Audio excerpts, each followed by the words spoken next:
Alô, nação corintiana! Ou melhor, o que sobrou dela. Você que veste esse manto sagrado, que vibrou com títulos históricos, me diz, até quando?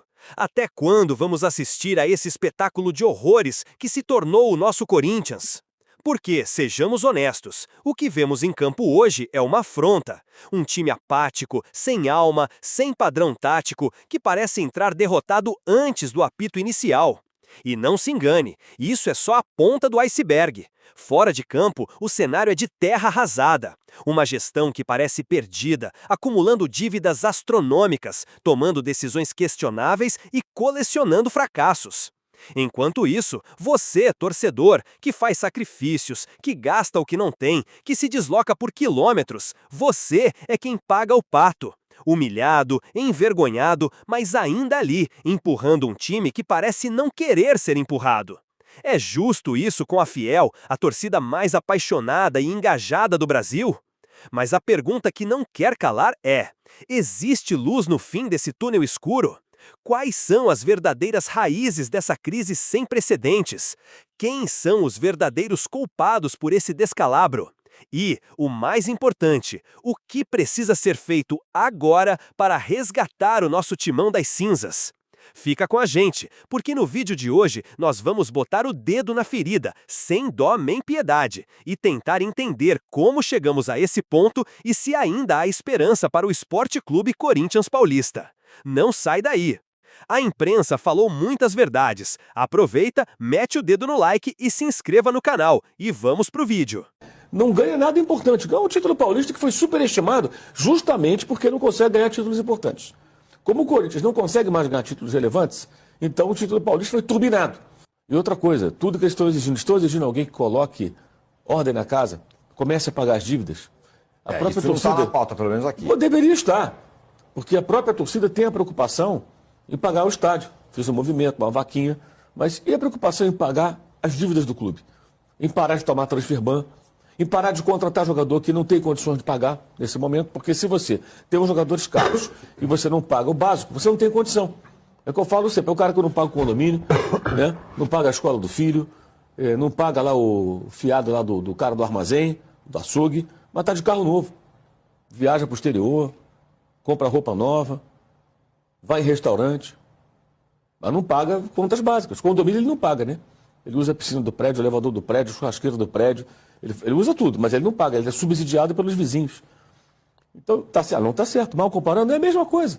É a mesma coisa. Então, na pauta que não cobra. Agora, para colocar a casa em ordem, cara, não vai ter Memphis Depay. O Garro tem que ser vendido, o Yuri Alberto tem que ser vendido. Vai trabalhar com um time barato. Por quê? Porque se meteu nisso. O Santos está fazendo o mesmo caminho. O mesmíssimo trajeto, o roteiro é igual. Já está atolado em dívidas e está seguindo a mesma direção. Aí amanhã vai ter invasão de torcida. Não queremos. Ontem eu escutei numa rádio alguns colegas. Não, eles não aguentam mais. Não aguentam mais? Eles apoiaram Augusto Melo, pô. Como é que não aguenta mais? O que a torcida tem que apoiar? Alguém que chegue lá, pare tudo e fale, olha, não temos condições, essa é a realidade do clube e vamos começar a organizar. O time vai ser fraco. Vai ser fraco, não tem jeito. Não tem jeito, vai ter que ser um time mais fraco, priorizar o pagamento das dívidas, continuar contando com o apoio do torcedor. Ou então tá bom, vai continuar acumulando dívida. Detalhe, não ganha nada importante. Ganha um título paulista que foi superestimado justamente porque não consegue ganhar títulos importantes.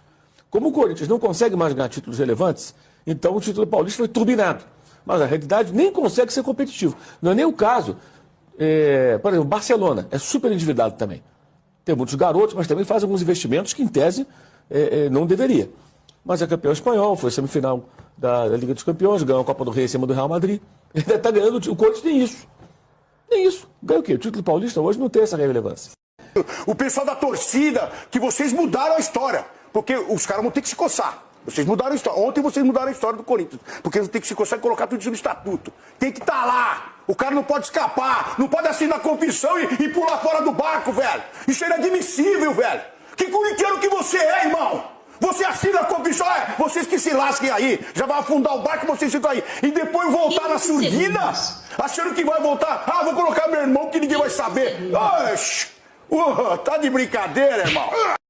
É momento de mudança. A democracia do Brasil começa no Corinthians. O doutor sabe disso, todos nós sabemos assim. A democracia da rua, do povo brasileiro, do voto direto, ele começa na democracia corintiana e vai para os palanques da política fazer com que o povo brasileiro elegesse o seu governante. Entendeu? Só que é o seguinte, não dá mais para o Corinthians passar por esse tipo de coisa. Não dá mais para ter esse monte de rato que tem lá dentro.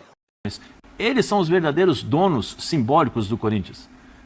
Os torcedores corintianos... É um momento da invasão. É uma imagem forte, né? Porque é um arrastão, né? E assim, dentro da história que eu vivi dentro do Corinthians, dentro da história que eu entrei lá, pisei com 5 anos de idade, saí com 19, conhecia cada canto, conhecia tudo que estava... As pessoas, tudo. Isso daí, é como eu falei, é um basta. É um basta. É um basta de você ser tratado como palhaço. Porque é isso que a maioria desses dirigentes, ou quase todos os dirigentes, trataram os torcedores do Corinthians. Eu concordo, Zé. Entendeu? Então, assim, é uma coisa simbólica e é muito forte isso. Ou se é. É muito forte, o recado é muito forte. Os torcedores estão dizendo, basta, já deu. Né? E agora, vamos ver o que vai acontecer no decorrer dos dias, se realmente, de fato, eles entenderam, as pessoas que estão lá, que dizem que gostam do Corinthians, se eles entenderam o recado, se eles vão continuar prejudicando o clube. Porque em toda essa história, o maior prejudicado é a instituição Corinthians. O maior prejudicado é a instituição Corinthians. Porque quem assiste um negócio desse, fala assim, não é possível que isso esteja acontecendo. Como é que, já cansei de falar, né, Pascoal, aqui, como é que a gente fala, como é que eu vou investir, como é que eu vou construir, como é que eu vou fazer alguma coisa ou desejar alguma coisa? O cara vai fazer isso só por paixão, que é o que os torcedores corintianos estão fazendo todo mês, fazendo a vaquinha para pagar o estádio. Coisas que o Andrés não pagou, que o Roberto não pagou, que o Mário Gobi não pagou, que o Duílio não pagou, e foram construindo a dívida para chegar a quase 3 milhões. O primeiro presidente do Corinthians falou uma frase que eu adoto sempre. O Corinthians é diferente dos outros, porque o Corinthians não é um clube que tem torcida, é a torcida que tem um time. Então é exatamente isso que está sendo vivido. A torcida está tomando posse porque eles são incapazes de administrar um clube tão potente, um clube que gera, no mínimo, 1,5 bilhão por ano. No mínimo, o Corinthians gera 1,5 bilhão por ano. E os dirigentes do Corinthians são incapazes de administrar uma fortuna como essa e ainda deixarem uma dívida de quase 3 bilhões para o Corinthians pagar. Quero ouvir. Eles falam em direito a voto ao fiel torcedor. Hoje tem 44 mil adimplentes no programa de fiel torcedor. Então você sai de um grupo de 300 caras ali, conselheiros, que mandam nos destinos do clube. Você amplia bem esse colégio eleitoral aí. Muda bem, né? Muda bem. Muda bem. Pluralidade. Você democratiza É isso muito mais. Você faz com que a coletividade corintiana participe muito mais das decisões. Eu acho uma boa ideia. Porém, a mudança de estatuto que eles também pregam, eu acho que deveria incluir mecanismos de alternância de poder, porque a partir do momento em que você abre para o fiel torcedor, só a Gaviões de membro, ela tem 3 vezes mais do que fiel torcedor adimplente. Então, obviamente, que se você abre direito a voto para o fiel torcedor, é bem possível que as organizadas também se estruturem para que os seus membros possam votar. E aí, se você não tiver um mecanismo de alternância de poder, a organizada pode escolher presidente a vida inteira do Corinthians. Com certeza. Então, eu acho que tem que vir acompanhado também de um mecanismo no estatuto que, olha, vamos ter que alternar. E eu queria também ouvir da organizada o seguinte, a organizada tem a intenção, porque não é crime, a organizada tem a intenção de repente, colocar um cara dela lá para assumir o clube. Se ele concorrer ao pleito, se ele atender os requisitos, for sócio do Corinthians, beleza. Mas eu queria entender, a organizada pensa no futuro. É tipo o cara que não é político, mas ele começa a dar pitaco sobre política, faz vídeo sobre política, aí você fala, pô, esse cara vai ser candidato. Aí você pergunta pro cara, não penso nisso não, eu sou só um cidadão revoltado. Ano que vem o cara tá concorrendo. Eu queria entender também, a organizada tem essa intenção um dia de assumir o clube? Caso tenha, vai brigar também para que o estatuto permita a alternância de poder, para você não ter um novo grupo comandando 16 anos o clube, porque o clube está com dívida de 2,5 bilhões. O Augusto Melo é o presidente que está saindo com essa dívida de 2,5 bilhões. Mas sejamos justos, em um ano de gestão você não faz uma dívida de 2,5 bilhões. Essa dívida é do Augusto e é de todo mundo que passou. Todo mundo que gestou essa dívida aí. Então, veja só, essa parte política eu não gostaria de entrar. Ele faz o que ele acha de melhor, o que ele pensa de melhor. Eu tenho que pensar no Corinthians nesse momento. Eu não quero ficar tratando de problemas políticos externos que deverão ser tratados dentro do Conselho Deliberativo e não comigo. Eu tenho uma missão que é administrar o Corinthians. E essa missão eu estou trabalhando o máximo possível, empenhando até esse horário, e novamente eu peço desculpa para vocês por não poder estar aqui antes, mas se empenhando para administrar o Corinthians. A parte política deve ser resolvida lá, a parte da polícia resolve na polícia, a parte de justiça resolve na justiça. Presidente, vou deixar uma coisa bem clara para vocês. Quando eu saí, que tentaram jogar para mim 829 milhões de dívida, uma tremenda narrativa falsa, espero que agora esses que apoiaram para me tirar, que cobrem a abertura das contas de 2023, porque tanto me cobraram uma auditoria dentro do Corinthians durante o ano e a gente fazendo tranquilamente, minuciosamente, com a verdade, para que não tivesse erro.